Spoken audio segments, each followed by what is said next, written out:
آپ کا راتوں کو جاگ جاگ کر مجھے ہوا دیتے ہوئے دیکھا آپ کا راتوں کو جاگ جاگ کر مجھے ہوا دیتے ہوئے دیکھنا اور آپ کا خود بھوکا رہ کر مجھے کھانا کھلاتے ہوئے میں نے آپ کو دیکھا ہے۔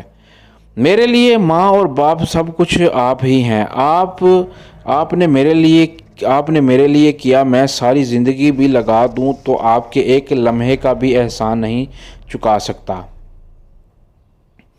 یہ کہتے ہوئے شوکت نے بشیر کو گلے لگا لیا۔ دونوں کی آنکھوں میں آنسو آ گئے اور پھر شوکت نے کہا، ابو مجھے آپ سے کسی بھی قسم کا کوئی گلہ نہیں اور نہ ہی مجھے کچھ چاہیے، بس میرے لیے آپ کی دعائیں ہی کافی ہیں۔ بشیر نے شوکت کے سر پر ہاتھ پھیرتے ہوئے کہا، بیٹا میری دعائیں ہمیشہ تم لوگوں کے ساتھ ہیں۔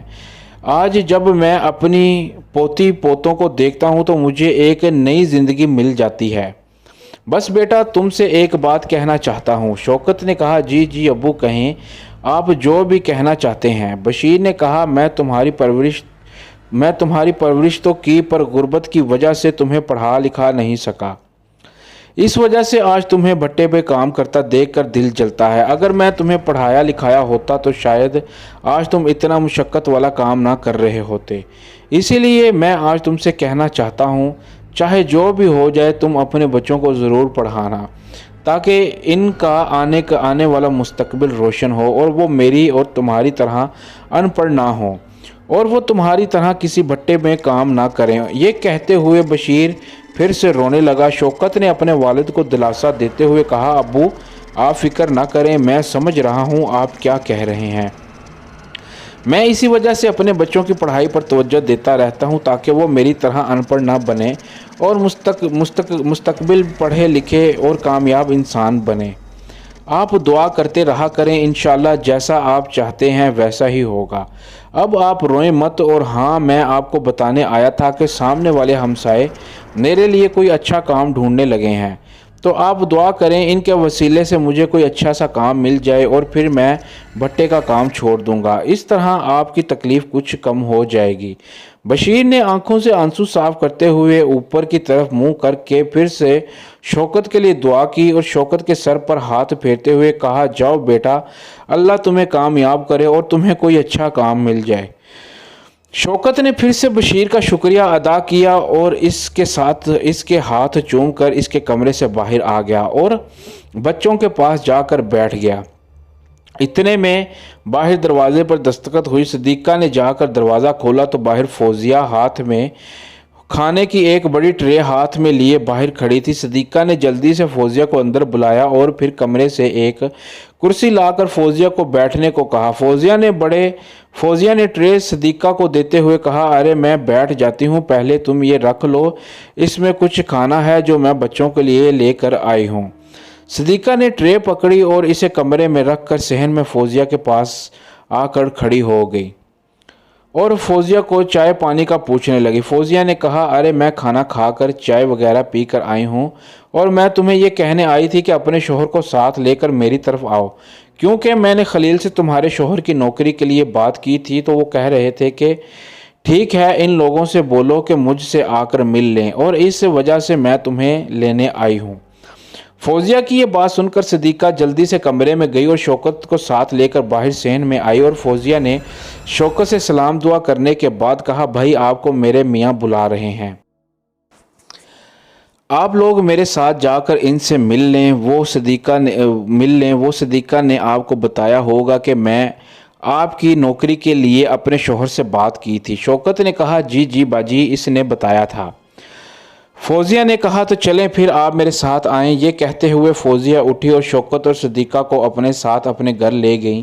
وہاں جا کر فوزیہ نے خلیل سے شوکت اور صدیقہ کا تعارف کروایا۔ پھر خلیل نے شوکت سے کہا، دیکھو شوکت، مجھے فوزیہ نے تم لوگوں کے بارے میں سب بتایا ہے اور میں بھی یہ جانتا ہوں کہ آپ لوگ بہت خوددار ہیں، لیکن میں پھر بھی چاہوں گا کہ ہمسائے ہونے کے ناطے ہم لوگ تمہاری بیٹی کی شادی میں تمہاری مدد کر سکیں اور اس کے لیے تمہاری بیٹی کی شادی میں جو بھی خرچ ہو وہ سب ہم لوگ کرنا چاہتے ہیں اور ایسا کرنے سے ہمیں آپ نہیں روکیں گے، کیونکہ شاید آپ لوگوں کو پتہ نہیں کہ ہمارے پاس اللہ کا دیا سب کچھ ہے لیکن اولاد نہیں ہے، اسی وجہ سے ہم تمہاری بیٹی کی شادی اپنی بیٹی سمجھ کر کرنا چاہتے ہیں تو کیا آپ لوگ ہمیں یہ حق دے سکتے ہیں؟ شوکت حیران ہو کر صدیقہ کی طرف دیکھنے لگا۔ صدیقہ نے شوکت کی طرف دیکھتے ہوئے خوشی سے سر ہاں میں ہلایا۔ پھر شوکت خوشی سے خلیل کی طرف دیکھنے لگا اور شوکت کی آنکھوں میں آنسو آ گئے۔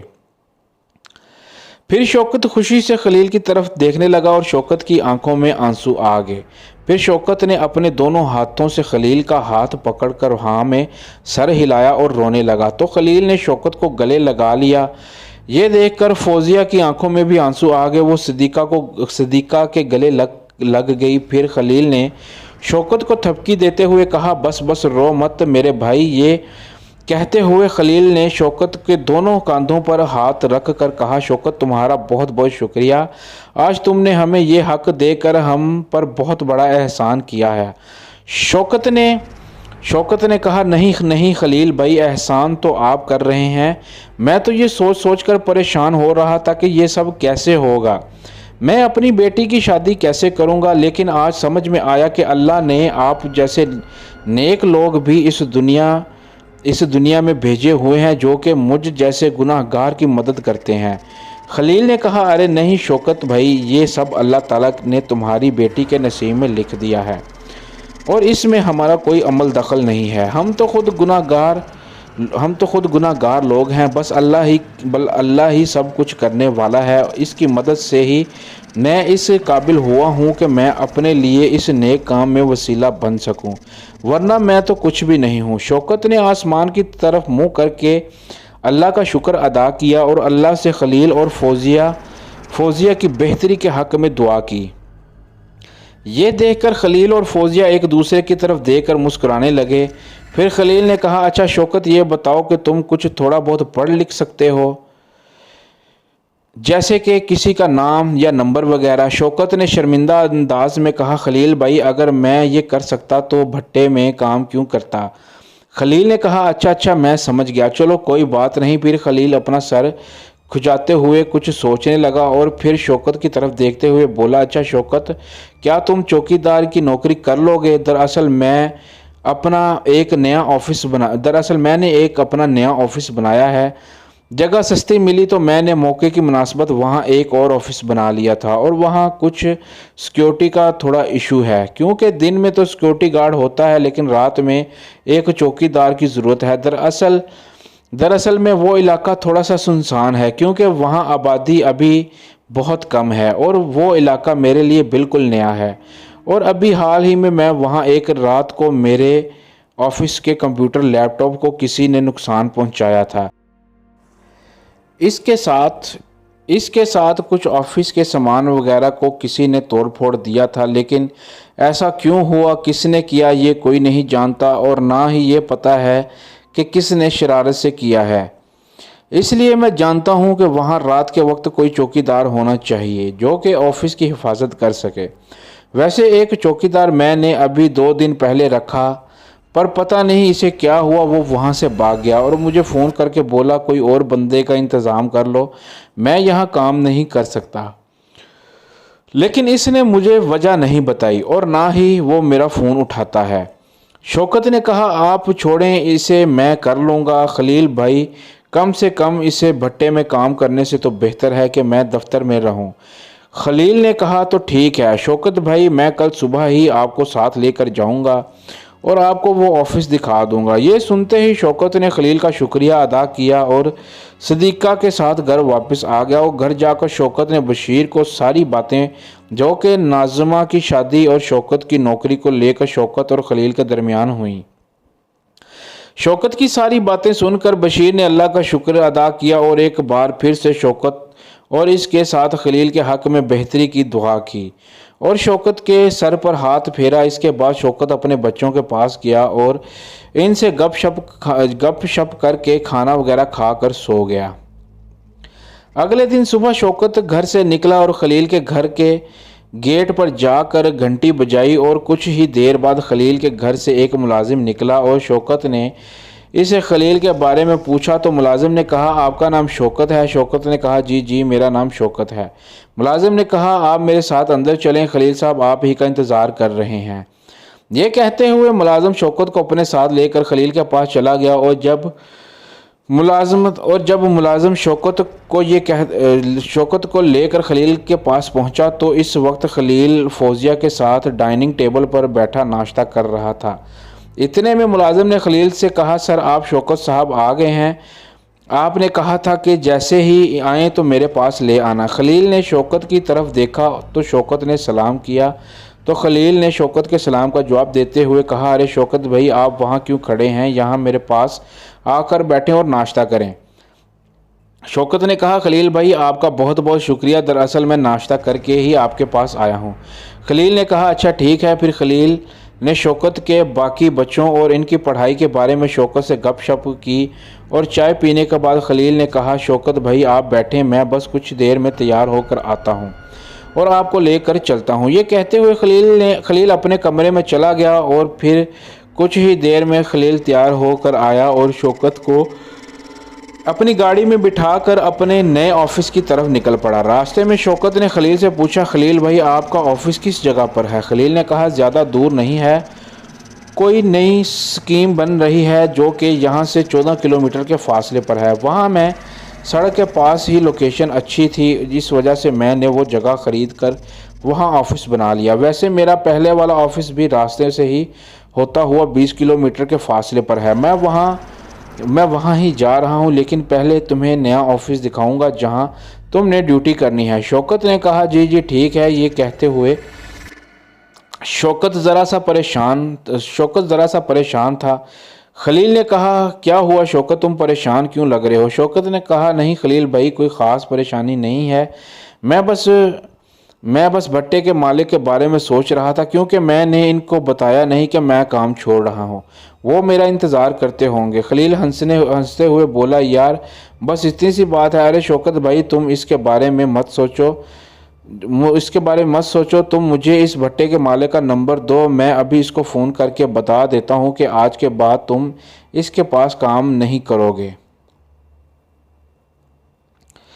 شوکت نے کہا، جی میں ابھی نمبر دیتا ہوں۔ یہ کہتے ہوئے شوکت نے اپنی جیب سے ایک چھوٹی سی ڈائری نکالی اور اس میں ایک صفحہ جو کہ مڑا ہوا تھا۔ شوکت نے وہ صفحہ خلیل کو دکھاتے ہوئے، خلیل بھائی یہ جو کاغذ مڑا ہوا ہے اسی پر کہیں میاں عمران یعنی بھٹے کے مالک کا نام اور ٹیلی فون نمبر لکھا ہوگا۔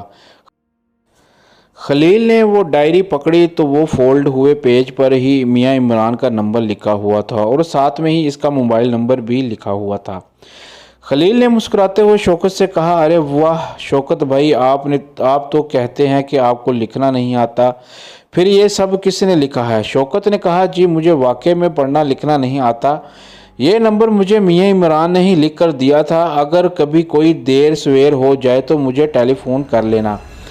اور یہ کہہ کر اس نے یہ چھوٹی سی کاپی مجھے دے دی تھی، لیکن جب میں گھر آیا تو مجھے پتہ ہی نہیں چل رہا تھا کہ اس کا نام اور ٹیلی فون نمبر کہاں لکھا ہے، تو میری بیٹی ناظمہ نے مجھے اس کاپی میں سے اس کا نمبر نکال کر دیا اور پھر اس کاغذ کو موڑ کر نشانی لگائی تھی کہ جب کبھی کوئی مسئلہ ہو تو میں یہ کاپی کسی کو دکھا کر اس سے ٹیلی فون کروا لوں، لیکن آج تک مجھے کوئی ایسا مسئلہ ہی پیش نہیں آیا۔ شوکت کی یہ بات سن کر خلیل زور زور سے ہنسنے لگا۔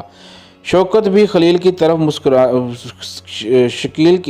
طرف دیکھ کر مسکرانے لگا، پھر ہنستے ہوئے خلیل نے کہا، یا شوکت تم بھی بہت سیدھے سادے آدمی ہو، ویسے تم نے اپنی بیٹی کو پڑھا کر اچھا کام کیا ہے۔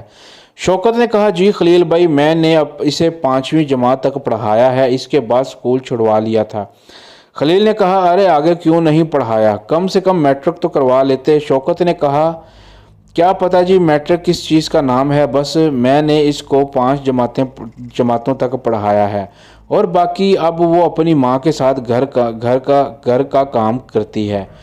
خلیل نے مسکراتے ہوئے کہا، اچھا ٹھیک ہے، اور پھر میاں عمران کو فون کرنے لگا اور پھر جب میاں عمران نے فون اٹھایا تو خلیل نے اسے اپنا تعارف کروایا، جس پر میاں عمران خلیل کو سر کہہ کر خلیل سے بات کرنے لگا۔ پھر خلیل نے اسے شوکت کے بارے میں بتایا تو میاں عمران نے کہا، سر کوئی بات نہیں، اگر آپ کہیں تو میں اور لوگوں کو بھی آپ کی خدمت میں بھیج دیتا ہوں۔ خلیل نے کہا، ارے نہیں بہت شکریہ، اللہ حافظ، اور یہ کہہ کر خلیل نے فون کاٹ دیا۔ پھر خلیل نے کہا، لو جی شوکت بھائی آپ کا کام ہو گیا ہے، آپ میرے ساتھ ڈیوٹی پر ہیں۔ شوکت نے مسکرا کر کہا، جی سر۔ خلیل نے کہا ارے مجھے سر ور مت بولو، تم میرے بھائی ہو اور مجھے بھائی ہی بولا کرو۔ شوکت نے کہا جی خلیل بھائی۔ اتنے میں خلیل نے گاڑی ایک طرف موڑ لی جہاں کچھ گھر بنے ہوئے تھے اور کچھ زیر تعمیر تھے۔ باقی سب علاقہ میدان کی طرح لگ رہا تھا جس میں کافی ساری جھاڑیاں اور چھوٹے چھوٹے درخت لگے ہوئے تھے۔ تبھی خلیل نے ایک خوبصورت سی عمارت کے سامنے گاڑی روک لی جہاں اور بھی گاڑیاں اور بائکس کھڑی ہوئی تھیں، اور پھر خلیل نے شوکت کی طرف دیکھتے ہوئے بولا لو جی شوکت بھائی، یہ ہے ہمارا نیا آفس، چلیں اندر چلتے ہیں۔ یہ کہتے ہوئے خلیل گاڑی سے اترا۔ اس کے پیچھے شوکت نے گاڑی سے اترنے کی کوشش کی تو شوکت سے گاڑی کا دروازہ نہیں کھل رہا تھا۔ پھر خلیل نے مسکراتے ہوئے باہر سے ہی گاڑی کا دروازہ کھولا تو شوکت نے کہا معافی چاہتا ہوں خلیل بھائی، آج سے پہلے میں کبھی ایسی گاڑی میں نہیں بیٹھا، اس لیے مجھے اس کا دروازہ کھولنا نہیں آتا۔ خلیل نے کہا ارے کوئی بات نہیں شوکت بھائی، آ جائے گا۔ یہ کہتے ہوئے خلیل شوکت کو ساتھ لے کر اس خوبصورت آفس میں چلا گیا جہاں بہت سارے لوگ اپنے سامنے کمپیوٹر رکھ کر کام کر رہے تھے، اور انہوں نے خلیل کو دیکھتے ہی اپنی سیٹ سے اٹھ کر سلام کیا، اور خلیل ان کے سب کے سلام کا جواب دیتے ہوئے اپنے روم میں چلا گیا جو کہ پورے کا پورا شیشے کا بنا ہوا تھا۔ شوکت صوفے پر بیٹھ گیا، حیرانگی سے اس آفس کو دیکھ رہا تھا۔ پھر وہ کچھ دیر کے بعد خلیل نے شوکت کو پورے آفس کا معائنہ کروایا اور سب سے آخر میں شوکت کو کچن دکھایا جو کہ کافی بڑا تھا، اور اس میں کافی ساری بہترین قسم کے برتن وغیرہ اور شیشے کی الماریوں میں پڑے تھے، اور جدید قسم کے الیکٹرک چولہے اور اوون پڑے ہوئے تھے۔ اس کے ساتھ ہی ایک بڑی ساری فریج بھی پڑی تھی جو کہ کھانے پینے کی چیزوں سے پھلوں سے بھری ہوئی تھی۔ خلیل نے شوکت سے کہا شوکت بھائی یہ کچن میں ہر چیز موجود ہے، آپ جب چاہیں اسے استعمال کر سکتے ہیں۔ شوکت پورے کچن کو حیرت سے دیکھ رہا تھا۔ پھر شوکت کی نظریں الیکٹرک چولہے پر پڑی تو شوکت نے الیکٹرک چولہے کو دیکھتے ہوئے خلیل سے کہا خلیل بھائی یہ کیا چیز ہے؟ خلیل نے مسکراتے ہوئے کہا شوکت بھائی یہ چولہا ہے۔ شوکت نے کہا یہ کیسا چولہا ہے؟ میں نے کبھی ایسا چولہا نہیں دیکھا، پتہ نہیں اسے کیسے جلاتے ہیں۔ خلیل نے کہا دیکھو شوکت بھائی اسے ایسے چلاتے ہیں۔ پھر خلیل نے شوکت کو چولہا جلا کر اور بند کر کے دکھایا، شوکت کو اس کے بارے میں بتایا اور باقی چیزوں کے بارے میں بھی بتایا تو شوکت نے کہا آپ کا بہت شکریہ خلیل بھائی، میں تو بس چائے ہی پیتا ہوں اور یہ آپ کی بڑی مہربانی ہے جو آپ نے مجھے اس چولہے کو چلانے کے بارے میں بتایا، ورنہ میں تو اسے کوئی ڈیکوریشن پیس سمجھ رہا تھا، اور میں یہی سوچ رہا تھا کہ اتنا بڑا باورچی خانہ ہے پر یہاں کوئی چولہا نہیں ہے، تو میں رات میں چائے کیسے بناؤں گا؟ شوکت کی یہ بات سن کر خلیل کھلکھلا کر ہنسنے لگا اور پھر شوکت کی طرف دیکھتے ہوئے بولا شوکت بھائی آپ یہاں رہ کر سب کچھ سیکھ جائیں گے۔ اس دوران شوکت نے ڈر کے چولہا جلایا اور پھر جلدی سے بند کر کے اسے غور سے دیکھنے لگا۔ یہ دیکھ کر خلیل پھر ہنسنے لگا اور شوکت نے خلیل کی طرف شرما کر دیکھتے ہوئے کہا خلیل بھائی یہ میں نے صحیح کیا نا؟ خلیل نے ہنستے ہوئے ہاں میں سر ہلایا اور شوکت کے کاندھے پر ہاتھ رکھ کر اسے اپنی بغل میں لیے کچن سے باہر لے آیا، اور پھر کچھ دیر آفس میں گپ شپ کرنے کے بعد خلیل نے شوکت سے کہا اچھا شوکت اب تم سب سمجھ گئے ہو نا، تمہیں اس آفس میں پوری رات ڈیوٹی کرنی ہے۔ شوکت نے کہا جی میں سمجھ گیا ہوں۔ خلیل نے کہا ویری گڈ، بس ایک بات کا خیال رکھنا، تمہیں کسی بھی چیز کی ضرورت پڑے تو تم مجھ سے بلا جھجک کہہ دینا، مجھے اچھا لگے گا۔ شوکت نے کہا جی ضرور خلیل بھائی۔ پھر خلیل نے سیکیورٹی گارڈ سے شوکت کا تعارف کروایا اور شوکت کے کاندھے پر ہاتھ رکھتے ہوئے گارڈ سے کہا یہ میرے عزیز ہیں اور یہ یہاں رات میں ڈیوٹی دیا کریں گے، اور جب صبح تم آ جایا کرو گے تو یہ اپنے گھر چلے جایا کریں گے۔ گارڈ نے خلیل سے کہا جی سر میں سمجھ گیا۔ اس کے بعد خلیل شوکت کو لے کر اپنے پرانے آفس میں گیا اور وہاں سے کچھ دیر میں کام نمٹا کر واپس شوکت کو گھر لے کر آ گیا، اور پھر خلیل نے شوکت سے کہا لو جی شوکت بھائی آج رات 8 بجے میں آپ کو آفس چھوڑ آؤں گا، تب تک آپ کچھ دیر آرام کر لیں، اور ہاں ایک بات آپ موٹر سائیکل چلا لیتے ہیں؟ شوکت نے کہا جی خلیل بھائی پہلے میرے پاس تھی لیکن جب گھر کے حالات تھوڑے خراب ہوئے تھے تو میں نے بیچ دی تھی۔ خلیل نے کہا اچھا ٹھیک ہے، میں آپ کے لیے ایک موٹر سائیکل کا انتظام کر دوں گا تاکہ آپ خود ہی آفس چلے جایا کرنا اور وہاں سے واپس بھی آسانی سے آ جایا کرنا۔ شوکت نے خلیل کا ہاتھ پکڑتے ہوئے کہا خلیل بھائی آپ کا بہت بہت شکریہ۔ خلیل نے کہا ارے اس میں شکریہ والی کوئی بات نہیں ہے، آپ جائیں آرام کریں۔ یہ کہہ کر خلیل چلا گیا اور شوکت اپنے گھر چلا گیا۔ پھر شوکت نے گھر والوں کو آفس اور اپنی نوکری کے بارے میں بتایا تو سب بہت خوش ہوئے۔ اس کے بعد شوکت کچھ دیر کے لیے سو گیا اور رات 7:30 بجے اٹھ گیا تو صدیقہ نے شوکت سے کہا آپ تو لیں گے نا رات کی ڈیوٹی؟ آپ کر تو لیں گے نا رات کی ڈیوٹی؟ شوکت نے کہا ارے ہاں بس مجھے جاگنا ہی ہے، اور کون سا میں نے کوئی بھاری بھرکم کام کرنا ہے وہاں، بلکہ میں تو بہت خوش ہوں خلیل بھائی جیسے اتنے اچھے انسان کے پاس کام کرنے لگا ہوں۔ یہ کہہ کر شوکت نے رات کا کھانا کھایا اور اتنے میں خلیل شوکت کو لینے آ گیا اور پھر شوکت کو ساتھ لے کر آفس چلا گیا۔ وہاں جا کر خلیل نے شوکت سے کہا اچھا شوکت بھائی جیسے ہی یہ سب لوگ جائیں گے تو آپ نے گیٹ بند کر لینا ہے، آپ کی ڈیوٹی شروع ہو چکی ہے۔ اب میں صبح آؤں گا تو آپ کے لیے ایک موٹر سائیکل کا انتظام کر کے آؤں گا تاکہ آپ اپنی مرضی سے آتے جاتے رہنا۔ شوکت نے ہاں میں سر ہلایا۔ پھر خلیل نے گارڈ سے کہا شوکت بھائی کو آفس کے بارے میں ایک بار پھر سے بتا دینا، اور جب تم جاؤ گے تو خلیل بھائی گیٹ بند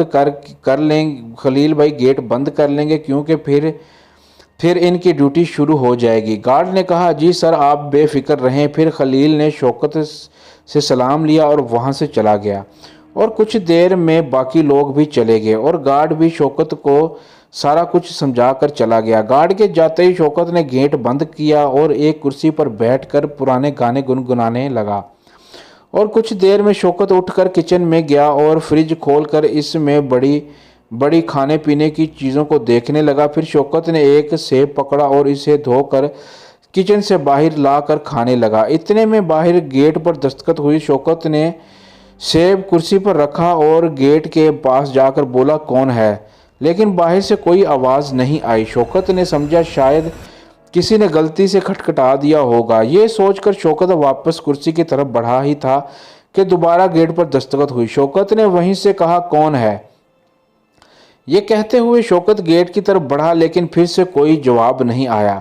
شوکت اب گیٹ کے پاس ہی کھڑا ہو گیا اور سوچنے لگا اگر اب کسی نے گیٹ پر دستخط دی تو فوراً گیٹ کھول کر اسے پکڑ لوں گا۔ ابھی شوکت یہ سوچ ہی رہا تھا کہ اچانک ہی گیٹ پر ایک زوردار دستخط ہوئی۔ شوکت نے بنا پوچھے ہی فوراً گیٹ کھولا اور گیٹ سے باہر چلا گیا، لیکن باہر کوئی نہیں تھا۔ شوکت غصے سے ادھر ادھر دیکھنے لگا اور پھر غصے میں بڑبڑاتا ہوا واپس گیٹ کے اندر آیا اور گیٹ بند کر لیا، اور پھر گیٹ کی طرف دیکھنے لگا لیکن دوبارہ گیٹ پر کوئی دستخط نہیں ہوئی۔ شوکت نے گیٹ کی طرف دیکھتے ہوئے اونچی آواز میں کہا تم جو بھی ہو باز آ جاؤ، ورنہ اگر دوبارہ تم نے شرارت کی تو میں تمہارا سر توڑ دوں گا، کیونکہ میں مذاق کرنے کا عادی نہیں ہوں اور نہ ہی مذاق برداشت کرتا ہوں۔ یہ کہتے ہوئے شوکت واپس کرسی کے پاس آیا اور سیب اٹھا کر کھانے لگا تو شوکت نے دیکھا کہ جہاں سے شوکت نے سیب کھایا ہوا تھا وہاں بہت سارا خون لگا ہوا ہے۔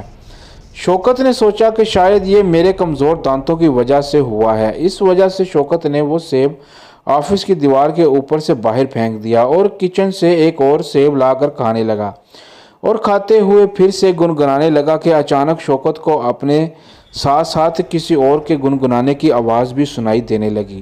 شوکت نے اچانک گنگنانا بند کر دیا اور ادھر ادھر دیکھنے لگا۔ تبھی اچانک کوئی گیند جیسی چیز آ کر شوکت کے سر پر لگی اور سائیڈ پر گر گئی۔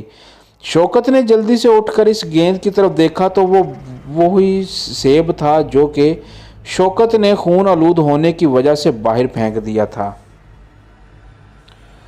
لیکن یہ آدھا سیب تھا اور اس پر کوئی خون نہیں تھا۔ ایسا لگ رہا تھا جیسے خون والی جگہ سے کسی نے اس سیب کو کھا لیا ہو۔ شوکت حیرانی سے اس سیب کو دیکھ رہا تھا اور پھر شوکت اس دیوار کی طرف دیکھنے لگا جہاں سے شوکت نے یہ سیب پھینکا تھا، اور دیکھنے کے بعد شوکت نے وہی سیب اٹھا کر دوبارہ باہر پھینک دیا اور جس طرف سب سیب پھینکا اسی طرف دیکھنے لگا اور ادھر ہی دیکھتے ہوئے شوکت واپس بیٹھ کر اپنا سیب کھانے لگا کہ اتنے میں شوکت کو گندی سی بدبو آنے لگی اور شوکت کو لگا جیسے اس کے منہ کا ذائقہ بدل گیا ہے۔ شوکت نے فوراً منہ سے سیب کو باہر اگل دیا تو شوکت نے دیکھا کہ جو سیب شوکت نے اگلا تھا وہ بالکل کالے رنگ کا تھا۔ اسے دیکھتے ہی شوکت نے ہاتھ میں پکڑے سیب کی طرف دیکھا تو وہ بالکل گلا سڑا ہوا تھا اور اس سے بدبو آ رہی تھی۔ شوکت نے جلدی سے وہ سیب بھی باہر پھینک دیا اور کلی کرنے کے لیے کچن میں گیا اور نلکا کھول کر کلی کرنے لگا، لیکن جیسے ہی شوکت کلی کرتا تو بہت سارا کالے رنگ کا پانی اس کے منہ سے باہر آتا۔ ایسا لگ رہا تھا جیسے شوکت نے کوئلہ کھا لیا ہو۔ کافی دیر کلی کرنے کے بعد جب شوکت کے منہ سے صاف پانی باہر آیا تو شوکت نے یہ دیکھ کر ایک لمبی سانس لی اور پھر فریج کھول کر اس میں سے دودھ نکال کر چائے بنانے لگا۔ اتنے میں باہر سے کسی کے قدموں کی آواز سنائی دی۔ ایسا لگ رہا تھا کہ کوئی چلتا ہوا کچن کی جانب آ رہا ہے۔ شوکت نے کچن کے دروازے کی طرف دیکھتے ہوئے جلدی سے چولہے کی آنچ ہلکی کی اور کچن سے باہر جا کر دیکھنے لگا کہ کون ہے، لیکن باہر کوئی نہیں تھا۔ اتنے میں شوکت کو کسی کرسی کے سرکنے کی آواز سنائی دی۔ شوکت جلدی سے وہاں گیا جہاں شوکت نے کرسی رکھی ہوئی اور جیسے ہی شوکت کرسی والی جگہ پر پہنچا تو شوکت فوراً حیران رہ گیا، کیونکہ جس جگہ شوکت کرسی چھوڑ کر گیا تھا کرسی وہاں نہیں تھی بلکہ ایک دیوار کے ساتھ لگی ہوئی تھی۔ ایسا لگ رہا تھا کہ جیسے کوئی کرسی پر چڑھ کر دیوار پھلانگ رہا ہو۔ یہ دیکھ کر شوکت حیران پریشان ہو گیا اور شوکت کو لگا کہ کہیں کوئی چور تو نہیں تھا جو کہ چوری کر کے دیوار کے راستے پھلانگ کر باہر چلا گیا ہے۔ شوکت سر پر ہاتھ رکھ کر بیٹھ گیا اور سوچنے لگا آخر وہ کیا چوری کر کے لے گیا ہوگا۔ یہ سوچتے ہوئے اچانک شوکت کو یاد آیا کہ میں تو کچن میں چائے چولہے پر رکھ کر آیا ہوں۔ یہ سوچتے ہی شوکت جلدی سے کچن کی طرف بھاگا اور جیسے ہی شوکت کچن میں گیا تو پھر سے حیران رہ گیا، کیونکہ شوکت کی ساری چائے ابل کر چولہے پر گری ہوئی تھی اور چولہے کی آنچ فل تیز ہو گئی تھی۔ اس کے ساتھ فریج کا دروازہ بھی کھلا ہوا تھا جس میں کافی چیزیں زمین پر گری ہوئی تھیں، لیکن ان میں سے ایسی بدبو آ رہی تھی جیسے وہ بھی سیب کی طرح خراب اور گل سڑ گئی ہوں۔ شوکت نے جلدی سے جا کر چولہا بند کیا اور پھر زمین سے گری ہوئی چیزیں اٹھانے لگا۔ اتنے میں پھر سے چولہے کی آواز سنائی دی۔ شوکت نے چونک کر چولہے کی طرف دیکھا تو چولہا پھر سے تیز آنچ پر چل رہا تھا۔ شوکت نے پھر سے چولہا بند کر دیا اور جیسے ہی شوکت فریج کی طرف بڑھا تو چولہا پھر سے چلنے لگا۔ شوکت نے غصے سے چولہا بند کرتے ہوئے کہا ارے بند ہو جا میرے باپ۔ تو اتنے میں کسی کے ہنسنے کی آواز سنائی دی۔ شوکت نے چونک کر ادھر ادھر دیکھتے ہوئے کہا کون ہے یہ، کون ہنس رہا ہے، سامنے آؤ۔ لیکن شوکت کو کوئی نظر نہیں آیا۔ شوکت نے باہر جا کر ادھر ادھر دیکھا پر باہر بھی کوئی نہیں تھا۔ پھر شوکت نے غصے میں ادھر ادھر دیکھتے ہوئے 2-4 گالیاں نکالیں اور واپس کچن میں آیا تو دیکھا کہ فریج کا دروازہ بند تھا۔ یہ دیکھ کر شوکت نے دونوں ہاتھوں سے اپنا سر پکڑا اور زمین پر بیٹھ گیا اور خود سے کہنے لگا یہ میرے ساتھ کیا ہو رہا ہے، کہیں یہ رات کی ڈیوٹی کی وجہ سے تو نہیں ہو رہا، کیونکہ اس وقت تو میں سویا ہوتا ہوں، شاید یہ نیند کی وجہ سے ہو رہا ہے۔ یہ کہتے ہوئے شوکت پھر سے اٹھا اور چائے کا برتن دھو کر دوبارہ چائے بنانے کے لیے چولہا جلایا اور فریج سے دودھ نکال کر چولہے پر رکھ کر برتن میں دودھ ڈالنے لگا تو چولہا پھر سے خود ہی بند ہو گیا۔ شوکت نے کہا کیا مصیبت ہے، پہلے خود ہی جل رہا تھا اب خود بند ہو رہا ہے۔ یہ کہتے ہوئے شوکت نے دوبارہ چولہا جلایا تو تھوڑی دیر کے بعد پھر سے چولہا بند ہو گیا۔ شوکت اب پوری طرح غصے میں آ چکا تھا اور شوکت نے چولہے کی طرف دیکھتے ہوئے کہا بھاڑ میں جا۔ یہ کہتے ہوئے شوکت باہر جانے لگا تو اچانک سے چولہا پھر سے تیز آنچ میں چلنے لگا۔ شوکت نے جلدی سے پلٹ کر اس کی آنچ ہلکی کی اور چائے بنانے لگا اور کچھ ہی دیر میں چائے تیار ہو گئی۔ شوکت نے جلدی سے چائے مگ میں ڈالی اور خوشی سے چائے کا مگ پکڑ کر چولہا بند کیا اور باہر جانے لگا تو چولہا پھر سے تیز آنچ پر چلنے لگا۔ جسے دیکھ کر شوکت نے کہا اب تو بھاڑ میں جا، یہ کہتے ہوئے شوکت کچن سے باہر آ گیا اور اپنی کرسی پر بیٹھ کر چائے پینے لگا اور خود سے کہنے لگا اب ساری تھکاوٹ دور ہو جائے گی اور اب میں اس چور کے بچے کو دیکھوں گا۔ یہ کہتے ہوئے شوکت مزے سے چائے پینے لگا اور پھر سے گنگنانے لگا کہ اچانک شوکت کو کسی چیز کی دھمک سنائی دی۔ شوکت ایک دم سے چونک کر اٹھا اور چائے کا مگ ایک سائیڈ پر رکھ کر ایک لکڑی سے بنا ہوا صفائی والا برش اٹھا کر جہاں سے دھمک سنائی دی تھی اس طرف آہستہ آہستہ بڑھنے لگا، اور جیسے ہی شوکت اس جگہ پر پہنچا تو شوکت نے دیکھا کہ کوئی عجیب سی چیز شوکت سے کچھ دوری پر زمین پر بیٹھی ہوئی تھی، لیکن شوکت اس کو صحیح سے دیکھ نہیں پا رہا تھا کیونکہ وہ جس جگہ بیٹھی ہوئی تھی اس جگہ پر بہت اندھیرا تھا، شاید وہاں کی لائٹ خراب تھی یا وہاں کوئی لائٹ تھی ہی نہیں۔ شوکت اسے دیکھ کر وہیں رک گیا، اس کو غور سے دیکھنے کی کوشش کرنے لگا، لیکن شوکت کو صرف ایسا ہی دکھائی دے رہا تھا جیسے کوئی بڑے بڑے بالوں والا کوئی ریچھ یا کوئی اور جانور ہے، لیکن وہ ہل جل نہیں رہا تھا، بس اس کے عجیب و غریب سانس لینے کی آواز سنائی دے رہی تھی۔ اب شوکت تھوڑا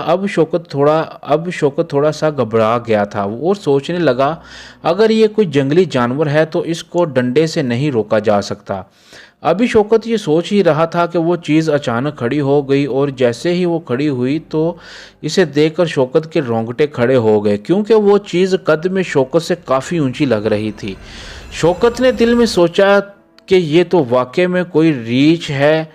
پھر شوکت آہستہ آہستہ وہاں سے پیچھے ہٹا اور جیسے ہی شوکت اور اس کے درمیان فاصلہ بڑھا تو شوکت وہاں سے بھاگ کر کچن میں گیا اور وہاں سے ایک بڑی سی چھری ہاتھ میں لے کر آہستہ آہستہ کچن سے باہر نکلا اور اس چیز کی طرف واپس جانے لگا، لیکن جیسے ہی شوکت اس جگہ پر واپس گیا تو وہاں کوئی نہیں تھا۔ شوکت گھبرا کر ادھر ادھر دیکھنے لگا۔ اس وقت شوکت بری طرح کانپ رہا تھا اور اس کے ہاتھ میں پکڑی ہوئی چھری بھی اس کے ہاتھ کے ساتھ کانپ رہی تھی۔ پھر اچانک شوکت کی نظر دیوار کے اوپر پڑی تو شوکت ایک دم ڈر گیا اور اس کی